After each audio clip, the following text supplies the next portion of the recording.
Hello, we are here in the Wildlife World Wildlife Garden, and we're going to be talking about water and how important it is as a resource for all wildlife in your garden.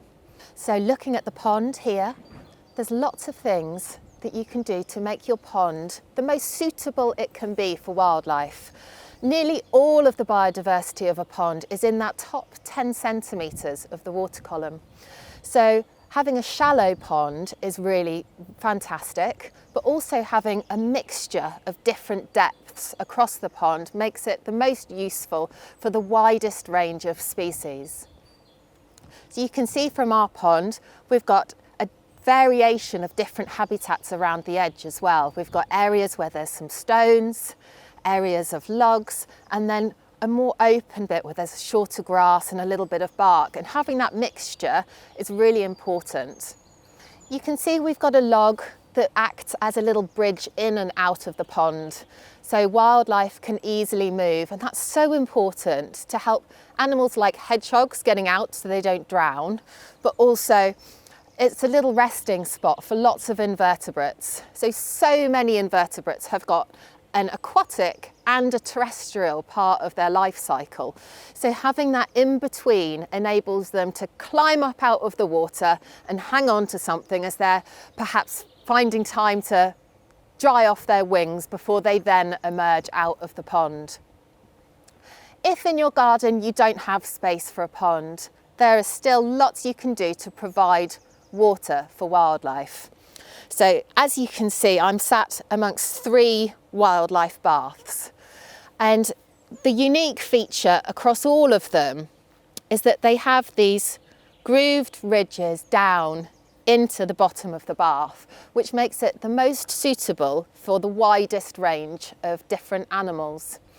So you'll see if you've got one of these that there'll be some birds that feel that they can just go straight in, and they'll want the deepest part of the water because they need to wash their wings. And this is something that all birds need to do every day because their wings get dirty. If they get oily, then their flight feathers are impaired and they're not as able to take off. So having clean wings for a bird is essential.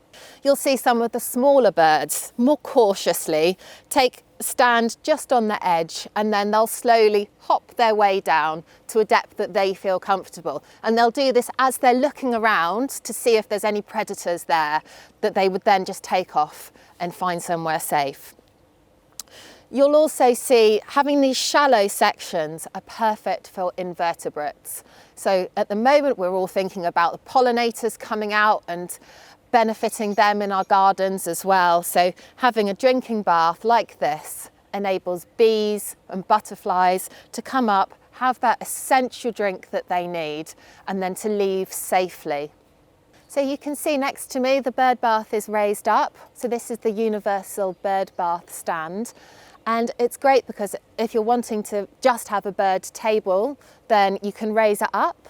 But however, if you want to have the wildlife bath on the ground to benefit hedgehogs, for example, then you can simply place it on the ground and you've got a clean, freshwater resource that's safe for all wildlife to use without any risk of drowning. So just with all feeders and drinkers, it's important to think about keeping it clean to make sure that what we're giving the wildlife is the best it can be. Making sure that the bird bath is always topped up and using that as an opportunity to actually bring it in sometimes and give it a really good wash.